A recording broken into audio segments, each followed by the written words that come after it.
നമസ്കാരം. ഇപ്പോൾ ഞാൻ പറയാൻ ഉദ്ദേശിക്കുന്ന വിഷയം നമ്മളെ ആത്മീയ വളർച്ചയ്ക്ക് തടസ്സം നിൽക്കുന്ന ചില പ്രധാന കാര്യങ്ങളെക്കുറിച്ചാണ്. ഒന്നാമതായി നമുക്ക് ശക്തമായി നിൽക്കുന്നൊരു തടസ്സം നമ്മുടെ ബന്ധുക്കളാണ്, അല്ലെങ്കിൽ നമുക്ക് വേണ്ടപ്പെട്ടവരാണ്. കാരണം നമുക്ക് കിട്ടുന്ന പല കാര്യങ്ങളും, ഇല്ലെങ്കിൽ നമ്മളുടെ വളർച്ചയ്ക്ക് വേണ്ടി നാം പാലിക്കേണ്ട പല കാര്യങ്ങളും മറ്റുള്ളവരുടെ മുന്നിൽ ചിലപ്പോൾ അത് ആക്ഷേപം വരുന്ന കാര്യമായിരിക്കാം, ഇല്ലെങ്കിൽ തെറ്റെന്ന് മറ്റുള്ളവർക്ക് തോന്നുന്ന കാര്യങ്ങളായിരിക്കാം. അപ്പോൾ നമ്മൾ എന്ത് ചെയ്യുന്നു എന്ന് വെച്ചാൽ അവരെയൊക്കെ തൃപ്തിപ്പെടുത്താനും അവരെന്ത് വിചാരിക്കും ഇവരെന്ത് വിചാരിക്കും എന്നൊക്കെ കരുതി നമ്മൾ അവരെയും കൂടെ സന്തോഷിപ്പിച്ചുകൊണ്ട് മുന്നോട്ട് പോകും. ഇങ്ങനെ വരുമ്പോൾ ശരിക്കും നമ്മുടെ ആത്മാവിനുള്ള വളർച്ച ഒരിക്കലും സംഭവിക്കില്ല, അങ്ങനെ നടക്കില്ല. കാരണം ഒന്നുകിൽ നമ്മൾ നമ്മുടെ ആത്മാവിൻ്റെ ഇഷ്ടം അനുസരിച്ച് മുന്നോട്ട് പോകണം, ഇല്ലെങ്കിൽ നമ്മുടെ ബന്ധുക്കളും സുഹൃത്തുക്കളും അവരെയൊക്കെ തൃപ്തിപ്പെടുത്തിക്കൊണ്ട് മുന്നോട്ട് പോകണം. ഇത് രണ്ടും കൂടി ഒരിക്കലും പറ്റില്ല. കാരണം നമ്മുടെ ആത്മാവിന് ഇവരുമായിട്ടൊന്നും അറ്റാച്ച്മെൻ്റ് ഇല്ല. ഈ ഭൂമിയിൽ വരുന്നു, ദൈവം ഏൽപ്പിച്ച ചില കാര്യങ്ങൾ തിരിച്ചറിഞ്ഞ് അതൊക്കെ ചെയ്യണം. ഇതെല്ലാം ഈ നമ്മൾ എന്ന ഈ വ്യക്തിയിലൂടെ വേണം ചെയ്യാൻ. അത് ചെയ്ത് തീർക്കണം. ജയിക്കേണ്ട ചില മേഖലകളൊക്കെ ജയിക്കണം, തിരിച്ച് ദൈവത്തിനടുത്ത് പോകണം. ഇത്രയേ ആത്മാവിന് ആഗ്രഹമുള്ളൂ. അതാണ് ആത്മാവിൻ്റെ ലക്ഷ്യം. പക്ഷേ ഈ ഭൂമിയിൽ താൽക്കാലികമായി ആത്മാവിന് തന്ന ഈ വീടാകുന്ന നമ്മളെന്ന ശരീരം, ഈ ശരീരത്തിനകത്ത് ആത്മാവ് കയറി കഴിയുമ്പോൾ നമ്മൾ എന്തൊക്കെയാണോ ചെയ്യുന്നത് അതനുസരിച്ച് ആത്മാവിന് മുന്നോട്ട് പോകാൻ പറ്റുള്ളൂ. അപ്പോൾ ആത്മാവിന് ഒറ്റ കാര്യമേ പറ്റുള്ളൂ, അകത്തിരുന്നും കൊണ്ട് ശരിയും തെറ്റും നമുക്ക് പറഞ്ഞു തന്നുകൊണ്ടേയിരിക്കാം. പക്ഷെ നമ്മളെന്ത് ചിന്തിക്കുന്നു വെച്ചാൽ ഇതെല്ലാം ഒരു തോന്നലായി എടുത്തും കൊണ്ട് അത് വേണോ ഇത് വേണോ എന്ന് കൺഫ്യൂഷൻ അടിച്ച് നമ്മൾ നമ്മുടെ ബന്ധുക്കളെടുത്തോ അവരെടുത്തൊക്കെ പോയി അഭിപ്രായങ്ങൾ ചോദിക്കും. അപ്പോൾ അവരുടെ ശരി അനുസരിച്ചും അവരുടെ വളർച്ച അനുസരിച്ചും ചില നിർദ്ദേശങ്ങൾ തരും. അതനുസരിച്ച് നമ്മളങ്ങ് ചെയ്യുകയും ചെയ്യും. അപ്പോൾ ആത്മാവിൻ്റെ ഇഷ്ടം പിന്നെ അങ്ങനെ നടക്കുന്നില്ല. ഇങ്ങനെ പോകും തോറും നമുക്കൊരിക്കലും നമ്മൾ ആത്മാവിൻ്റെ നിർദ്ദേശപ്രകാരം മുന്നോട്ട് പോകാൻ കഴിയില്ല. ആത്മാവിന് അവരുമായിട്ട് ഒരു അറ്റാച്ച്മെൻറ്റും ഇല്ലെന്നുള്ള കാര്യം ഞാൻ പറഞ്ഞല്ലോ. അറ്റാച്ച്മെൻ്റ് അത്രയും നമുക്കാണ്. അപ്പോൾ ഇതിൽ നിന്ന് ജയിക്കാനായിട്ട് നമ്മൾ ഈ സത്യം തിരിച്ചറിയണം. കാര്യം ഞാൻ എന്നും ഒറ്റയ്ക്കാണ്. ഞാനുണ്ട്, എൻ്റെ ആത്മാവുണ്ട്. ഇപ്പം എൻ്റെ ഭർത്താവാണെങ്കിലും എൻ്റെ അമ്മയാണെങ്കിലും അച്ഛനാണെങ്കിലും മക്കളാണെങ്കിലും ആരായാലും അവരെല്ലാവരും ഓരോരോ ആത്മാക്കളാണ്. അവരെല്ലാം ഓരോ നിയോഗമായിട്ട് ഭൂമിയിൽ വന്നവരാണ്. അവരുടെ കാര്യങ്ങൾ കറക്റ്റായി ചെയ്താൽ അവർ ഈ തന്ന പരീക്ഷണ ജീവിതം ജയിക്കും. ഞാൻ എൻ്റെ കാര്യം കറക്റ്റായി ചെയ്താൽ എനിക്ക് ജയിക്കാം. ഇതേ നമ്മൾ ചിന്തിക്കാവൂ. പക്ഷേ നമ്മളോട് കൂടെ ചേർന്ന് നിൽക്കുന്ന നമ്മളെ ഭാര്യ അല്ലെങ്കിൽ ഭർത്താവായിരുന്നാലും അല്ലെങ്കിൽ അമ്മയായിരുന്നാലും മകനായിരുന്നാലും മകളായിരുന്നു, ഇപ്പം ആരൊക്കെ നമ്മളെ കൂടെ അറ്റാച്ച്ഡായിട്ട് നിൽക്കുന്നുവോ അവരെയും കൂടി സഹകരിച്ച് നമുക്ക് ചില കാര്യങ്ങൾ ചെയ്യാൻ പറ്റുള്ളൂ. പക്ഷേ എന്നാലും നമ്മളെ വീട്ടിൽ നമ്മളെ കൂടെ ഇല്ലാത്ത ആരെയും നമ്മൾ മാനിക്കേണ്ട ആവശ്യമില്ല. അവരുടെ കാണുമ്പോൾ ചിരിക്കുക, കാര്യം സംസാരിക്കുക, പോവുക. പക്ഷേ അവരുടെ അഭിപ്രായങ്ങളോ അവരുടെ ഇഷ്ടങ്ങളോ നോക്കി നമ്മളൊന്നും ചെയ്യാൻ പാടില്ല. പക്ഷേ നമ്മുടെ കൂടെ താമസിക്കുന്ന നമ്മുടെ വീട്ടിലുള്ള അംഗങ്ങളുടെ ഇഷ്ടം കൂടി നോക്കിയേ നമുക്ക് മുന്നോട്ട് പോകാൻ പറ്റുള്ളൂ.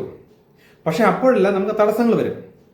തടസ്സം വരുമ്പോഴെല്ലാം ഒരു കടമ എന്നോണം ആ തടസ്സങ്ങളെല്ലാം കവർ ചെയ്ത് മുന്നോട്ട് പോയേ പറ്റൂ. എന്നാലും നമ്മുടെ ഉള്ളിൽ ഈ ബോധം വേണം, നമ്മുടെ ലക്ഷ്യം ഇത് ഇവരെ കൂടെ അറ്റാച്ച്ഡായിട്ട് വീട്ടിൽ കിടക്കാനുള്ളതല്ല, അല്ലെങ്കിൽ ഇങ്ങനെ ജീവിക്കാനുള്ളതല്ല. എൻ്റെ ആത്മാവിൻ്റെ നിയോഗം എനിക്ക് തിരിച്ചറിയണം, അതനുസരിച്ച് മുന്നോട്ട് പോകണം. അപ്പം ആ ഒരു ലക്ഷ്യത്തോട് വേണം നമ്മൾ ബാക്കി എല്ലാ കാര്യങ്ങളും ചെയ്യാനും ഒക്കെ ചെയ്യാറ്. കടമകളുണ്ട്. കാരണം ദൈവം നമുക്ക് ഭൂമിയിൽ ഇവരെയൊക്കെ നമ്മളെ കൂടെ വെച്ചിരിക്കുന്നത് പല കടമകൾ ചെയ്ത് മുന്നോട്ട് പോകാനാണ്. അപ്പോൾ കടമയായിരിക്കണം, അറ്റാച്ച്മെൻ്റ് ആവരുത്. അപ്പോൾ ഈ ഒരു ആത്മീയമായിട്ടുള്ള ഒരു വളർച്ചയ്ക്ക് ഏറ്റവും തടസ്സം നിൽക്കുന്നത് മറ്റുള്ളവരാണ്. മറ്റുള്ളവരെന്ന് വെച്ചാൽ നമ്മൾ ആ മറ്റുള്ളവരുമായിട്ടുള്ള അറ്റാച്ച്മെൻ്റ് ആണ് ഈ കാര്യം. അപ്പോൾ അവരുടെ തൃപ്തി നോക്കിയോ അവരുടെ ഇഷ്ടം നോക്കിയോ നമുക്ക് ആത്മീയം വളരാൻ കഴിയില്ല.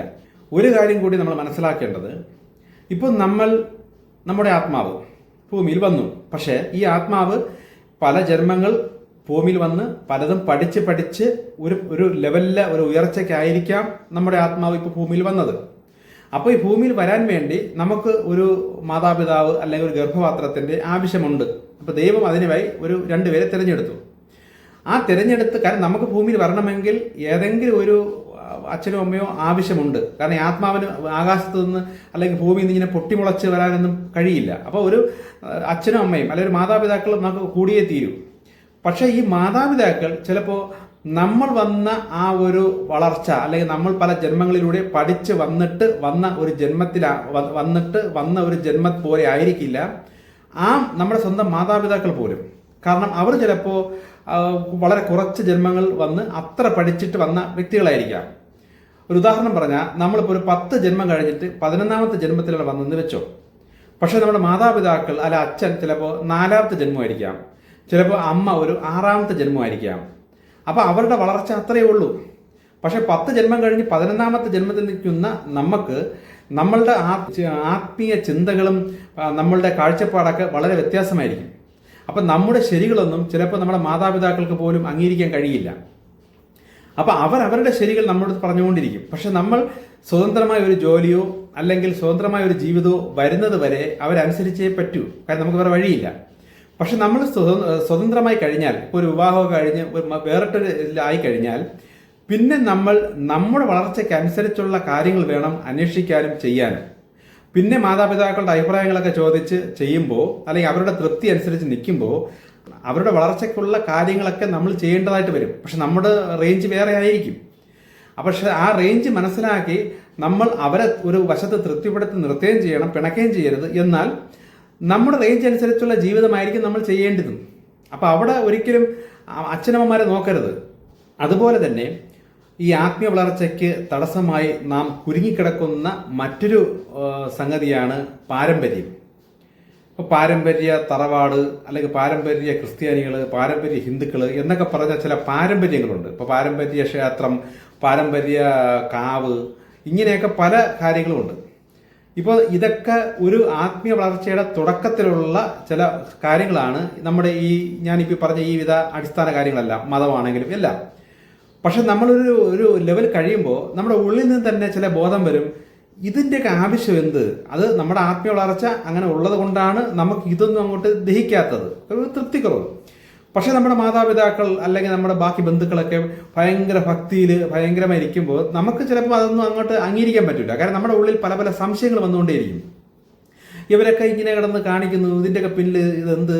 പിന്നെ അതുപോലെ തന്നെ ഈ ആരാധനാലയങ്ങളിലൊക്കെ കള്ളത്തരങ്ങൾ, ബിസിനസ് പരമായിട്ടുള്ള പല വേലത്തരങ്ങൾ, ഇങ്ങനെയൊക്കെ കാണുമ്പോൾ ഇതൊന്ന് കണ്ട് മനസ്സിലാക്കാനുള്ള ബോധമൊന്നും ഈ വളർച്ച ഇല്ലാത്ത ആൾക്കാർക്ക് ഇല്ല. പക്ഷെ അവരൊക്കെ ഇതെല്ലാം ദൈവത്തിൻ്റെ ആൾക്കാർ ചെയ്യണമല്ലേ എന്നൊക്കെ വിചാരിച്ച് അവരിതൊന്നും മൈൻഡ് ചെയ്യാതെ ഇവരൊക്കെ പറയുന്നതാണ് ഭയങ്കരമായ കാര്യം എന്നൊക്കെ പറഞ്ഞ് അവരെ അങ്ങ് തൊഴുത് അവരെ അങ്ങ് ദൈവമാക്കിയൊക്കെ നടക്കുമ്പോൾ ഈ വളർച്ച ഉള്ള നമുക്ക് ചില വ്യക്തികൾക്ക് ഇതങ്ങോട്ട് ദഹിക്കില്ല.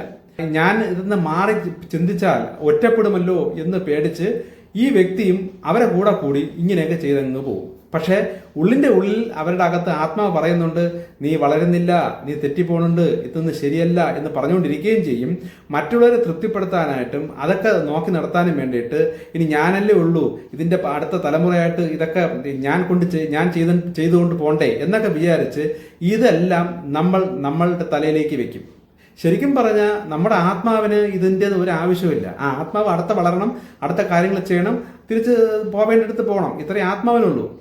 ബാക്കി ഈ കടമകളും അല്ലെങ്കിൽ ഇങ്ങനെയുള്ള ഈ തലമുറ പാരമ്പര്യമായിട്ട് തുടർന്നുകൊണ്ടിരിക്കുന്ന ഈ ആചാരങ്ങൾ, അനുഷ്ഠാനങ്ങൾ, ഇങ്ങനെയുള്ള കാര്യങ്ങളെല്ലാം ശരിക്കും ഈ ഭൂമിയിൽ ജനിച്ചതിന് ശേഷം ഈ വ്യക്തിക്ക് വന്ന് വീഴുന്ന ചില കാര്യങ്ങളാണ്. ശരിക്കും ആത്മാവിന് ഇതുമായിട്ട് ബന്ധമൊന്നുമില്ല. ഇത് നമ്മൾ തിരിച്ചറിഞ്ഞിട്ട് നമ്മൾ ശരിക്കും പറഞ്ഞാൽ ശക്തമായ രീതിയിൽ അല്ലെങ്കിൽ എനിക്കത് സാധിക്കില്ല അല്ലെങ്കിൽ എനിക്കിത് ആവശ്യമില്ല എന്ന രീതിയിൽ നമ്മൾ അതിൽ നിന്ന് മാറി വരണം. അപ്പം അങ്ങനെ മാറി വരുമ്പോൾ ചിലപ്പോൾ ഈ ബന്ധുക്കളോ ഇവരൊക്കെ നമ്മൾ ഒറ്റപ്പെടുത്തും. അത് സ്വാഭാവികമായിട്ടും അങ്ങനെ സംഭവിച്ചേ തീരും. ഇല്ലെങ്കിൽ അവരുടെ ശരിയും നമ്മുടെ ശരിയും തമ്മിൽ ചേരാതെ അഭിപ്രായ വ്യത്യാസങ്ങൾ വന്ന് നമുക്ക് എന്തായാലും ഒറ്റപ്പെടൽ വരികയും ചെയ്യും. നമ്മൾ എന്താണോ നഷ്ടപ്പെടരുത് എന്ന് വിചാരിച്ച് നമ്മൾ ചെയ്തുകൊണ്ടിരുന്ന തെറ്റെല്ലാം നമുക്ക് നാളെ സമയത്ത് അത് വിനയായിട്ട് വരികയും ചെയ്യും.